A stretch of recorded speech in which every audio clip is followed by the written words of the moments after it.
Special report में आज चर्चा करेंगे अमेठी और रायबरेली सीट को लेकर के। प्रदेश की सियासत में अमेठी और रायबरेली सीट सुर्खियों में है और इन दोनों सीटों पर आज दिल्ली में इसको लेकर बैठक होनी है। कांग्रेस इसे लेकर के चर्चा करेगी, जहां चुनाव समिति की बैठक में चर्चा होगी। उम्मीद है कि दोनों ही सीटों पर उम्मीदवारों के नामों पर मोहर भी लगती नजर आएगी।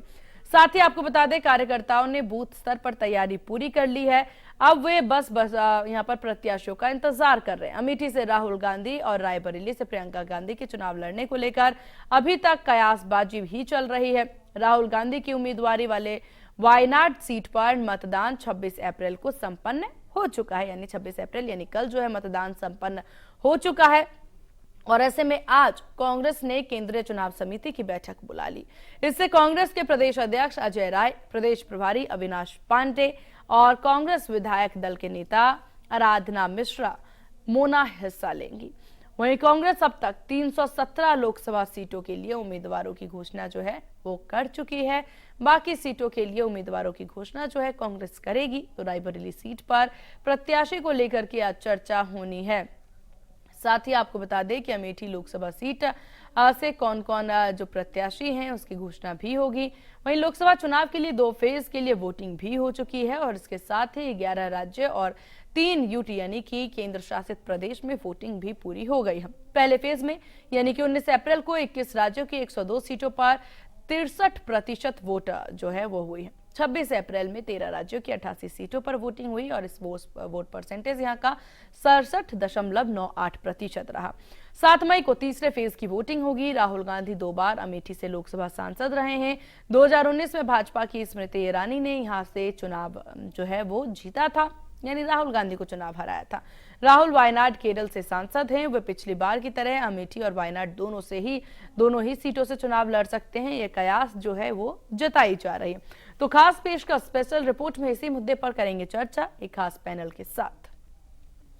तो राहुल और प्रियंका गांधी, अब देखने वाली बात होगी कि कौन से नाम यहां पर सामने आते हैं, किस तरह से पूरा का पूरा ये तस्वीर जो है वो देखा जाता है। और चलिए एक बार अब पैनल की तरफ रुख करते हैं। हमारे साथ राघवेंद्र सिंह हैं जो कि बीजेपी प्रवक्ता हैं, हमारे साथ अशोक तिवारी जी हैं जो कि सपा प्रवक्ता हैं, तमजीद अहमद हमारे साथ कांग्रेस प्रवक्ता है और मनीष अग्रवाल राजनीतिक विश्लेषक हमारे साथ हैं। तो ये आप सभी का बहुत स्वागत है इंडिया न्यूज उत्तर प्रदेश उत्तराखंड पर।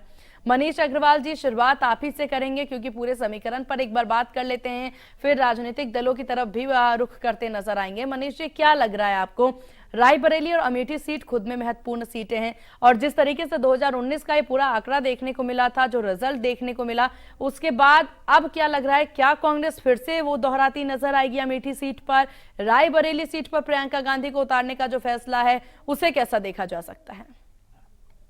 जीवा जी, ये बिल्कुल तय है कि कांग्रेस अपनी सीटों पे रायबरेली अमेठी पे राहुल गांधी और प्रियंका को लड़ाएगी, क्योंकि अखिलेश यादव ने जब से कन्नौज से पर्चा भरा है तब से ही ये क्लियर हो गया था कि अब ये तीनों लोग यूपी में आके चुनाव लड़ेंगे।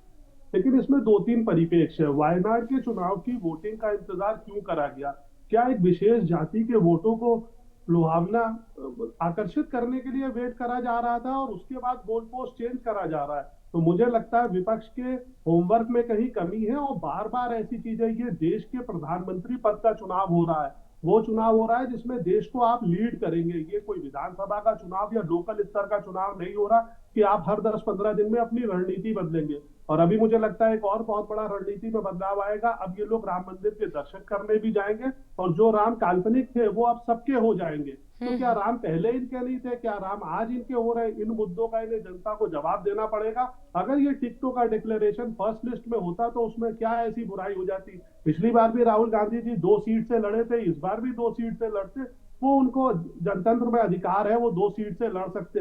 लेकिन ये टिकटों का डिक्लेरेशन इतनी देर से करना, विशेष जाति के वोटों को आकर्षित करना, तो क्या उस जाति के वोट यहाँ नहीं है? इस तरीके की जनता राजनीति समझ रही है और इस बार का जो वोट है वो देश हित, राष्ट्र हित में पड़ रहा है। जैसा हमने पिछले 2 चुनावों में देखा, आपके चैनल पे आपने बहुत से लोगों से बात करी, मैं सुन रहा था, तो जनता का रुझान जो था वो देश हित और राष्ट्र हित की तरफ था। तो मुझे लगता है ये निर्णय बहुत देर से करना, इसका इन्हें खामियाजा भुगतना पड़ेगा।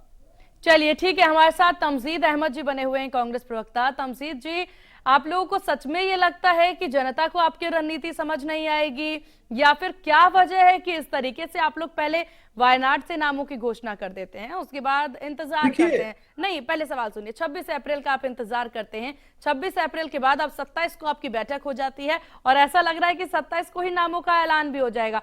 क्या समझा जा सके, आप लोग अपने आप को तेज समझ रहे हैं या फिर बाकी लोगों को अपने से कम समझदार? देखिए, एक बात समझिए, रणनीति का काम हमारे ऊपर छोड़ दीजिए। रणनीति कैसी बननी है, कब क्या नामों की घोषणा होगी, ये हमारी जिम्मेदारी, हमारी पार्टी तय करेगी। हम तय करेंगे कि कब रणनीति होगी, बिल्कुल, कब बिल्कुल। कब नामों की घोषणा होगी, आप हमारे ऊपर छोड़ दीजिए। जनता के बीच जो मुद्दा है वो इस समय हमारे घोषणा पत्र है। जनता ये सुनना चाह रही है कि जो हमारे घोषणा पत्र है उसमें क्या मुद्दे हैं, उस पर जनता बात कर रही है, उसी पे वोट पड़ रहा है। अभी भाजपा के प्रवक्ता मनीष जी बोल रहे थे कि अब ये बताइए कि रणनीति भी भाजपा वाले तय करेंगे क्या हमारी? नहीं, भाजपा के प्रवक्ता नहीं है। अच्छा, भाजपा के नहीं क्या? ओ, माफ कीजिएगा, मुझे लगा कि जिस तरह का कंटेंट आ रहा था, मुझे लगा भाजपा का प्रवक्ता। स्क्रीन मेरे सामने नहीं, सरकास्टिक होने की जरूरत नहीं है यहाँ पर तमजीद जी, आपको। जी, चलिए। नहीं, मुझे वाकई नहीं पता, स्क्रीन मेरे सामने नहीं था, लेकिन जो कंटेंट वो प्रोड्यूस कर रहे थे तो वो भाजपा की वाणी समझ में आ रही थी, इस वजह से मुझे लगा भाजपा के प्रवक्ता। बहरहाल चलिए, अब रणनीति क्या होगी, कब क्या नाम तय करेंगे, ये हमको तय करने का अधिकार है ना, कि आप लोग बैठ के टीवी डिबेट में चीज तय हो जाएगी। कौन कहां से चुनाव लड़ेगा ये हमारा फैसला है ना, कि हम कहां से, कौन रायबरेली से लड़ेगा, कौन अमेठी से लड़ेगा, ये हम तय करेंगे। रायबरेली से अभी क्या भारतीय जनता पार्टी ने नाम घोषणा कर दी क्या, या अमेठी से घोषणा कर दी क्या? कहीं से घोषणा नहीं हुई ना, अभी ना अमेठी से करने की हिम्मत कर पा रहे, ना रायबरेली से करने पा रहे। तो भारतीय जनता पार्टी, जो पिछले 2 चुनाव हुए हैं 2 चरण के, उनको पता है कि उनकी हालात क्या है। आज योगी जी का भी मैं स्पीच सुन रहा था आपके चैनल पे, एक बार उन्होंने नहीं कहा अब की बार 400 पार। उन्हें भी पता चल गया है कि जनता ये समझ गई है 400 पार आप लोग क्यों करना चाह रहे हैं। उन्हें पता चल गया है कि प्रधानमंत्री मोदी जी जब 400 पार का नारा देते हैं तो जनता समझ रही है कि जो हेगड़े जी ने बयान दिया था कि संविधान की हत्या कर देंगे, बाबा साहब अम्बेडकर के संविधान को हम खत्म कर देंगे, वही मनसा जब भारतीय जनता पार्टी 400 पार कहती है। अब ये नारा नहीं दोहराएंगे, ये ना तो तीसरे चरण में, ना चौथे चरण में, ना 5वें में, ना 6वें में, ना 7वें में। ये नारा अब आपको सुनने को नहीं मिलेगा। ना तो प्रधानमंत्री जी ये नारा देंगे 400 पार का, ना योगी जी देंगे, ना भारतीय जनता पार्टी के कोई कार्यकर्ता देंगे। 10% वोट कम हो गया इस वजह से, क्योंकि जनता समझ रही है कि अगर इनको वोट दिया, ये आगे बढ़े तो इस संविधान को खत्म कर देंगे, इस संविधान की हत्या कर देंगे। अब बाबा साहब अम्बेडकर के लिखे गए संविधान को खत्म करना भारतीय जनता पार्टी की प्राथमिकता में। अब जनता बर्दाश्त नहीं करेगी। 2 चरणों में जिस तरीके से अमित शाह जी ने अपील किया था अपने कार्यकर्ताओं से कि हर बूथ पे हमें 370 वोट बढ़ाने, कहां गया वो पन्ना प्रमुख भाई जो वोट बढ़वाता था? वोट बढ़ने के बजाय घट गए। जनता तो छोड़िए, भारतीय जनता पार्टी के कार्यकर्ता भी नरेंद्र मोदी जी को, अमित शाह जी को सुनने को तैयार नहीं है, क्योंकि 10 सालों में जो इन्होंने झूठ बोला, जो इन्होंने जनता के साथ धोखा किया, जिस तरीके का धोखा देने का इन्होंने किसानों का काम किया, युवाओं को किया, रोजगार के नाम पे धोखा दिया, हर वर्ग को धोखा दिया। आज पूरा वर्ग, पूरे देश की जनता भारतीय जनता पार्टी के खिलाफ चुनाव लड़ रही है। इंडिया गठबंधन उसका नेतृत्व कर रहा है, और रणनीति क्या होगी वो हम तय करेंगे, हमारी पार्टी तय करेगी। और आगे आप बहुत जल्द, जो आप लोग समझ रहे हैं और जिस चीज को लेकर आशंका व्यक्त कर रहे हैं रायबरेली, अमेठी या कहीं पे भी, आप ये समझ के चलिए जब उन नामों की घोषणा होगी भारतीय जनता पार्टी की हालत क्या होने वाली है, आप अंदाजा भी नहीं लगा सकते। अच्छा, लेकिन 2019 में भी वही नामों की घोषणा हुई थी। नहीं तो 2019 में, फिर मैं आपको 1947 में ले चलता हूँ, 2014 में ले चलता हूँ, 2009 में ले चलता हूँ, 2004 में ले चलता हूँ। 2019 की क्यों बात कर रहे हैं? अच्छा, तो अच्छा, ये पीछे की बात करेंगे, एक सवाल, अगर आप पीछे की बात करेंगे तो सिर्फ 2019 की बात मैं क्यों करूंगा आपसे? फिर मैं 2014 की, ये बात आपको भी समझना होगा तमजीद जी। एक चीज समझिए, 2009 में हमारे 22 सीटें थी, हम उसकी भी बात करेंगे, क्यों नहीं बात करेंगे? बिल्कुल बात करिए, बिल्कुल बात करिए, लेकिन मेरा जो सवाल है, पहले आप वो समझिए कि 2019 में और उसके बाद आप 2024 में आप कांग्रेस की क्या पद्धति, क्या पूरी स्थिति आप समझ पा रहे हैं? क्योंकि 2019 की जो रिजल्ट रहे उससे क्या अलग आप 2024 में कर रहे हैं? मेरा सवाल ये है। देखिए, आप इस चीज को अभी भी, या तो आप लोग समझ नहीं रहे 2 चरणों के चुनाव का। आपको, मुझे पूरा यकीन है कि आपके चैनल जो ग्राउंड पे, वो आपको सारी रिपोर्ट देखिए, जो क्रांतिकारी घोषणा पत्र, एक बात समझिए कि परिवर्तन कहां पे हुआ। 2 चीजें भारतीय जनता पार्टी के बहुत खिलाफ गई, क्योंकि मुझे बताना नहीं चाहिए लेकिन फिर भी मैं बता रहा हूं। एक तो जो इन्होंने लगातार, इनके नेताओं ने बयान दिया कि हमें 400 सीटें दीजिए, हम इस संविधान की हत्या कर देंगे, इस संविधान को खत्म कर देंगे, और उन नेताओं में कोई कार्रवाई भी नहीं, बल्कि उन नेताओं को बढ़िया से भारतीय जनता पार्टी ने पाला पोसा और उनको कायदे से रखा भी, आज भी वो भारतीय जनता पार्टी में। तो लोगों को समझ में आ गया कि प्रधानमंत्री जी भी अगर 400 पार का नारा दे रहे हैं तो इसका मतलब यह कि संविधान को खत्म करना चाहते हैं। दूसरा, जिस तरह से घोषणा पत्र जो हमारा आया, अगर आप हमारे घोषणा पत्र को 48 पेजों को देखेंगे, वो क्रांतिकारी घोषणा पत्र है। हमने ब्लूप्रिंट खींच दिया। पर्सनल लॉ के बारे में क्या कहेंगे? सुन लीजिए, पर्सनल लॉ, हम आपने सवाल जो पहले पूछा उसका जवाब देंगे। जो घोषणा पत्र हमने दिया, अगर आप उसमें देखेंगे, 30 लाख सरकारी नौकरियां भरने का वादा हमने कैलेंडर के साथ करके दे दिया। युवाओं के लिए सबसे बड़ा अगर घोषणा करने का काम किया, किसान किसानों के लिए हमने वादा किया है कि एमएसपी हम देंगे, ये हमने वादा किया किसानों के लिए। महिलाओं के लिए वादा किया कि 8500 रुपए पर महीना यानी 1 लाख रुपए सालाना। अप्रेंटिसशिप एक्ट हम लागू करेंगे, जिसमें अगर कोई टेक्निकल आदमी है और टेक्निकल बच्चा जब स्कूल से पास आउट होके जाएगा 1 लाख पर ईयर की हम गारंटी दे रहे हैं। तो जितने भी मुद्दे इस समय देश के सामने हैं, लोगों के सामने, उन सारे मुद्दों का जवाब उस 48 पन्नों पे क्रांतिकारी कदम साबित हुआ। आपको 2 चरणों में आप अपने रिपोर्टरों से पूछे कि हालात क्या, भारतीय जनता पार्टी की जो वोटर्स थे भारतीय जनता पार्टी को वोट देने के लिए नहीं निकल रहे। 8% वोट कल कम हो गया। आप समझ लीजिए भारतीय जनता पार्टी की हालत, आपको अंदाजा लगा। चलिए ठीक है राघवेंद्र जी, आपकी स्थिति को ज्यादा अच्छे से तमजीद साहब अखान कर रहे हैं आपकी स्थितियों को लेकर के कि कितना वोट परसेंटेज कम हुआ है। अमेठी रायबरेली सीट को लेकर आपकी क्या स्थिति है, क्या कहेंगे आप? सीमा जी, कल हम बाल कटवाने गए थे, हमने नाव से पूछा था मेरे कितने बाल है, बोला धैर्य रखिए अभी 2 दिन बाद सामने आ रहे हैं। ये जो कांग्रेस के प्रवक्ता हैं या समाजवादी पार्टी के प्रवक्ता हैं, अपनी तो बात करते नहीं है, भारतीय जनता पार्टी पर चर्चा करते हैं। भाई ये बता दें, इन लोगों ने अपने घोषणा पत्र में किस तरह की बात कही है, कौन से प्रॉपर्टी सर्वे की बात कही है? रही घोषणा पत्र, इनके जितनी पार्टियां उतने घोषणा पत्र है। महबूबा मुफ्ती कहती है आज की तारीख में खुली हवा की जेल भारत बन गया है। सीपीआई कहती है जब हमारी सरकार बनेगी परमाणु बम समाप्त कर दिया जाएगा। अरे भाई, ये लोग सबसे पहले एक मत हो जाए। जितने घोषणा पत्र वैसी बातें कर रहे हैं ये लोग, आज की तारीख को चाहे समाजवादी पार्टी हो या कांग्रेस हो, ये कुछ सीटों में समाप्त हो गई है। समाजवादी पार्टी भी इटावा और मैनपुरी के अलावा कोई बात नहीं कर रही है, और कन्नौज, और कांग्रेस भी आपके अमेठी और रायबरेली, इसके अलावा इनके जवान में कोई दूसरी सीटें नहीं आ रही हैं। रायबरेली हार चुके हैं, अमेठी से इनका प्रत्याशी राजस्थान जा चुका है। आज की तारीख में कांग्रेस पार्टी और समाजवादी पार्टी दोनों अंतिम सांसें ले रही हैं। इनके नेता गायब है, इनके कार्यकर्ता गायब है, इनके मतदाता गायब है। 8% जो मान्यवर वोट कम बढ़े हैं वो आप लोगों के वोट कम बढ़े हैं। भारतीय जनता पार्टी के नेता, हम लोग पूरी ईमानदारी से काम कर रहे हैं। हम लोग अपना जो काम के आधार पर उत्तर प्रदेश और देश में वोट मांग रहे हैं। हम लोगों ने जो घोषणा पत्र जारी किया है उसके आधार पर वोट मांग रहे हैं। हम लोग उत्तर प्रदेश और देश में विकास और सुशासन के नाम पे वोट मांग रहे हैं। माननीय मोदी जी उत्तर प्रदेश में लगभग 7-8 जनसभाएं कर चुके हैं, पूरे देश में जनसभाएं कर रहे हैं। माननीय योगी जी उत्तर प्रदेश में लगभग 60 जनसभाएं कर चुके हैं। हमारे स्टार प्रचारक हर जिले में रहते हैं। अरे मान्यवर, आपके नेता कहाँ है? आपकी नीति क्या है? आपका जो प्रधानमंत्री का उम्मीदवार क्या है? आपका कॉमन मिनिमम प्रोग्राम क्या है? सरकार आपकी बन रही है, ना नेता पता, ना नीति पता, ना कोई घोषणा पत्र पता, कुछ भी पता नहीं। अरे काहे को मुंगेरी डाल के हसीस अपने बना रहे हैं। भारतीय जनता पार्टी उत्तर प्रदेश में 80 लोकसभा जीतने का काम कर रही है, उसके आधार पर हम लोग वोट मांग रहे हैं। हम आपके उम्मीदवारों की घोषणा कब होगी? सांसद है सीमा जी, 1 मिनट बात हो जाने दीजिए। हमारे 5.5 दर्जन सांसद है, हम लोग आगे 1.5 दर्जन सांसद और बढ़ाने की बात कर रहे हैं। ये बात तो समझ में आती है। कांग्रेस पार्टी के 0 सांसद है, सरकार बनाने की बात कर रहे हैं देश में। समाजवादी पार्टी के 3 सांसद है, देश में सरकार बनाने की बात कर रहे हैं। अरे भाई, कम से कम ऐसी बात करिए जो देश और प्रदेश की जनता को हजम हो सके। हम लोग जो है अपने आधार, काम के आधार पर वोट मांग रहे हैं, सुशासन के आधार पर वोट मांग रहे हैं। धैर्य रखिए, ज्यादा इतना उतावला होने की आवश्यकता नहीं है। भारतीय जनता पार्टी देश में फिर 400 सीटें लेकर के आएगी। मैं पुनः आपको दोहरा रहा हूँ सीमा जी। चलिए ठीक है राघवेंद्र जी, अब एक बार फिर से सभा प्रवक्ता से भी जवाब ले लेते हैं, क्योंकि यहाँ पर देखिए अशोक जी, जो यहाँ राघवेंद्र जी ने कहा कि आप लोग भी 2 ही सीटों की बात करते हैं, इसके अलावा किसी सीट पर आप लोग जा भी नहीं पा रहे हैं। क्या कहेंगे? हालांकि उम्मीदवारों को लेकर के भी बोलिएगा कि आप जितने भी उम्मीदवारों के नाम सामने आ गए वो फाइनल है ना आप लोगों के? जी सीमा जी, जी देखिए, ये बहुत ही महत्वपूर्ण चुनाव 2024 का हो रहा है और ये बहुत गंभीर विषय है जो आप बात कर रहे हैं।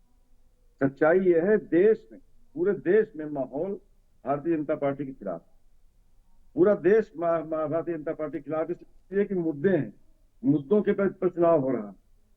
10 साल का शासन देखा भाजपा का देश ने, और 10 साल के शासन में भाजपा ने कुछ नहीं दिया देश को। देश खाली हाथ है। आज देश में महंगाई दूर करने की बात करी थी मोदी जी, महंगाई आसमान छू रही है। मोदी जी ने 2 लाख रोजगार देने की बात, 2 करोड़ रोजगार देने की बात कही थी हर साल। आज बेरोजगारी मुंह बाए खड़ी है। आज किसान आत्महत्या करने के मजबूर हैं।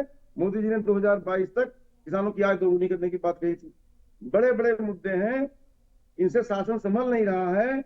लगातार कानून व्यवस्था की स्थिति खराब है उत्तर प्रदेश में और देश में। स्थिति यह है कि जनता अब थक चुकी है, पक चुकी है। जनता इनके खिलाफ मतदान कर रही है। पहले फेज के चुनाव में जब ये हार रहे हैं अधिक से अधिक सीटें, तो मोदी जी की हालत खराब हो गई है, दिमाग की हालत उनकी हिल गई है और वो निम्न स्तरीय बयान देने पे उतर आए हैं। वो देश में माहौल पैदा करना चाहते हैं सांप्रदायिकता का, जो कि अब होने से रहा। अब जनता किसी भी हालत में सांप्रदायिक माहौल में नहीं जाएगी। जनता सीधे सीधे अपना अधिकार मांग रही है, महंगाई कम करने की बात कर रही है, आरक्षण मांग रही है। आरक्षण का घोटाला कर दिया इन्होंने, आरक्षण देने की बात ही नहीं कर रहे हैं। सरकारी नौकरियां की रिक्ति निकाल ही नहीं रहे हैं, जो निकालते हैं वो परीक्षा लीक कर देते हैं। नौजवान आज बौखलाया हुआ है। 4 साल की नौकरी देती सेना में उसको, 4 साल की नौकरी देती उसको, और 4 साल की नौकरी से कैसे काम होगा? आज जवान परेशान है देश का, आज किसान परेशान है देश का। दो ही ध्रुव होते हैं पूरे देश को मजबूत करने के लिए, किसान या जवान। किसान जवान दोनों की हालत खराब कर दी उन्होंने। और इनके लिए सपा क्या कर रही है अशोक जी? जी, सपा के क्या एजेंडे हैं? समाजवादी पार्टी ने अपने घोषणा पत्र में स्पष्ट रूप से कहा है कि किसानों को एमएसपी गारंटी देंगे हम, स्वामीनाथन रिपोर्ट के आयोग के हिसाब से देंगे, जो कि चिर प्रतीक्षित मांग है। अच्छा, एक सवाल आप दोनों से, तमजीद साहब आपसे भी और अशोक जी आपसे भी, गठबंधन में आप लोग काम करने की बात कर रहे हैं, इतना बड़ा आपने इंडी गठबंधन बनाया है, इतना महत्वपूर्ण ये गठबंधन है जिससे हाँ वाकई में बहुत सी उम्मीदें इंडी गठबंधन से मानी जा सकती है। जिन वोटर्स ने आपसे उम्मीद की होगी उन सभी को आप अलग अलग घोषणा पत्र देंगे, और अंत में चलिए अंत में किसका घोषणा पत्र काम आएगा? देखिए, हमारे घोषणा पत्र में भी है किसानों को एमएसपी गारंटी, कांग्रेस में भी है। सवाल इस बात का है, हमने किसानों का माफ करने की बात कही तो एक ही घोषणा पत्र ला देते, अलग अलग लाने की क्या जरूरत थी? पहले तो मैं आपको हमारा घोषणा पत्र अलग अलग जरूर है। कॉमन मिनिमम प्रोग्राम बनेगा। कॉमन मिनिमम प्रोग्राम क्या है भाई? देखिए, एक मिनट जवाब बनेगा। हाँ तमजीद साहब, आपके पास आएंगे, जरूर समझने की कोशिश करेंगे आपसे। कॉमन मिनिमम प्रोग्राम कब बनेगा? कॉमन मिनिमम प्रोग्राम कब बनेगा? नेता पता नहीं, नीति पता नहीं, अलग अलग घोषणा पत्र है, एक भी बैठक नहीं हुई, कोई भी कायदे की बैठक हुई है आपकी? अभी तो बताइए, 4 बैठकें हुई, उसमें 4 में चर्चा होती रहती है। अरे मान्यवर, चलिए ठीक है, तमजीद साहब को भी बोलने दीजिए, वो कुछ समझाना चाह रहे हैं जो समझने की जरूरत है दर्शकों को भी। अशोक जी 30 सेकंड दे दीजिए, 30 सेकंड। अशोक जी अपने पार्टनर पहले तो मैं आपको करेक्ट कर दूं, इंडी गठबंधन नहीं है, इंडिया गठबंधन। ठीक है, आप इंडी गठबंधन बोलती हैं तो कहीं ना कहीं ये लगता है कि आप कहीं ना कहीं बायस्ड हैं, तो आपसे रिक्वेस्ट है आप इस तरह जी क्षमा चाहूंगी मैं, इंडिया गठबंधन बोलिए। दूसरी बात पे आता हूं, देखिए मूल जो भावना है, चाहे वो समाजवादी पार्टी को चाहे कांग्रेस पार्टी का हो, मूल जो भावना है वो एक है। अगर समाजवादी पार्टी बात कर रही है कि हम किसानों को एमएसपी देंगे, वही बात कांग्रेस कर रही है। अगर समाजवादी पार्टी कर रही है कि हम जाति जनगणना कराएंगे इस देश के अंदर, वही बात कांग्रेस पार्टी कह रही है कि जाति जनगणना हम करा के रहेंगे और ये हमारा विचार है। जिस समय जाति जनगणना होगा उसके बाद इस देश का विकास का, जिन वर्गों को विकास नहीं पहुंचा उन तक विकास पहुंचाने का काम करेंगे। अगर वो कह रहे हैं कि बेरोजगारों को हम रोजगार देने का वादा करेंगे, यही बात कांग्रेस पार्टी कह रही है। शब्द अलग हो सकते हैं, मूल भावना देखिए, एक बात समझिए, शब्द अलग हो सकते हैं लेकिन मूल भावना, चाहे जो घोषणा पत्र इंडिया घटक दल के जितने भी घटक नहीं तमजीद साहब भावनाओं पर ना लेकर के जाएं इस बात को, राजनीति भावनाओं से नहीं चलती। अब मेरी बात सुनिए, नहीं आप मेरी चलती भाई, एक बात बताइए, जब मैं कह रहा हूं कि बेरोजगारों को रोजगार देने का वादा वो कर रहे हैं, हम कर रहे हैं, जाति जनगणना की बात वो कर रहे हैं, हम कर रहे हैं, महिलाओं को आरक्षण देने की बात हम कर रहे हैं, वो कर रहे हैं, महिलाओं को 8500 रुपए 1 लाख रुपए देने का विचार तो बीजेपी भी ये बात कर रही है, तो क्या समझा जा सके आप सभी पार्टी एक है? नहीं, बीजेपी भी अगर ये बात कर रही है अपने घोषणा पत्र पे, तो क्या समझा जा सके आप सभी लोग एक हैं? ऐसा नहीं समझा जा सकता है ना। अगर आप गठबंधन में हैं तो गठबंधन का क्या तात्पर्य होता है कि आप एक घोषणा पत्र लेकर के आए? बहुत अच्छा प्रश्न आपने किया, मेरे को जवाब दे देना चाहिए। भारतीय जनता पार्टी ने जो 2024 में जो इन्होंने अपना घोषणा पत्र 78 पेजों को जारी किया है, पहली बार इतिहास में ऐसा हुआ है कि किसी पॉलिटिकल पार्टी ने ये लिखित रूप से एक दस्तावेज जारी किया कि 2014 में जितने वादे किए थे वो सब झूठे थे। अब ये 2 करोड़ रोजगार की बात नहीं करेंगे, ये 15-15 लाख रुपए देने की बात नहीं कर रहे हैं, ना तो ये किसानों की आय दुगनी की बात कर रहे हैं, ना तो सबको पक्का मकान देने की बात कर रहे हैं। 2014 में सब कुछ था इनके घोषणा पत्र में। 2024 में इन्होंने एक लिखित दस्तावेज जारी किया जिसपे इन्होंने एक्सेप्ट कर लिया कि 2014 में हमने सब कुछ झूठ बोला था और वो कुछ भी नहीं किया जा सकता था। आज देश की जनता इनका 2024 का घोषणा पत्र देखने को तैयार नहीं है।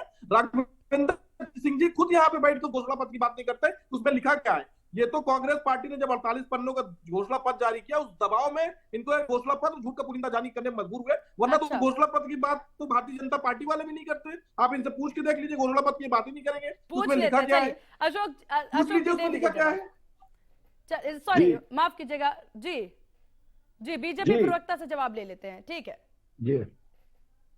ये देखिए, हम लोगों ने देश में काम किया हुआ है, लगातार रिपोर्ट कार्ड प्रस्तुत करते रहते हैं। ये कांग्रेस के प्रवक्ता बता रहे हैं, समाजवादी पार्टी के घोषणा प्रवक्ता पत्र में बता क्या रहे लिखा हैं है कि ये सरकारें बताइए, नहीं। घोषणा पत्र अरे में क्या लिखा घोषणा है? पत्र में जो लिखा है, आपका घोषणा पत्र अलग अलग घोषणा पत्र, अब तो उसके क्या बाद जवाब दे नहीं बताइए। पाए। हमारा तो एनडीए का घोषणा पत्र नंबर 1 घोषणा पत्र है, इसके क्या चर्चा है? मत करिए। क्या है उसमें मैंने लिखा जो क्या है? काम किया, अरे काम की बात करिए भाई, आप हंसते रहते उसमें हैं। लिखा क्या है देश भाई में घुसे जा घोषणा रहे पत्र हैं, में? कुछ लिखा उत्तर नहीं है, प्रदेश में क्या एक भी सीट नहीं है। इसी प्रकार से फिर आप वही लोग बात हंसते कर रहे हैं। रहिए चैनल में बड़ा बैठ pointed के, सवाल ईश्वर आपसे आपकी पूछा गया मदद कि करेगा। घोषणा पत्र में आपने क्या अरे लिखा? बात बताइए, उसका जवाब घोषणा दे पत्र नहीं मेरे रहे। पास रखा हुआ है, घोषणा बताइए ना, पत्र दिखा दे, मतलब से आपको नहीं भेज देंगे होगा। घोषणा पत्र। देखिए, ये आप चर्चा हो सकता घोषणा है पत्र आपने की भी ना नहीं पढ़ा है, हो, हो घोषणा सकता है पत्र आपने भी आपको ना भेज पढ़ा हो। देंगे, ये भी घोषणा पत्र संभावना आपको है कि भेज आपने देंगे, भी ना चर्चा पढ़ा होने हो। दीजिए ना। आप चलिए, बताइए ना। ठीक समय है, खराब ठीक कर है, रहे हैं। ठीक है। समय की थोड़ी सी कमी, ये बहस, ये चर्चा यहीं पर समाप्त करनी होगी। आप सभी का बहुत शुक्रिया इंडिया न्यूज उत्तर प्रदेश उत्तराखंड को अपना कीमती वक्त देने के लिए।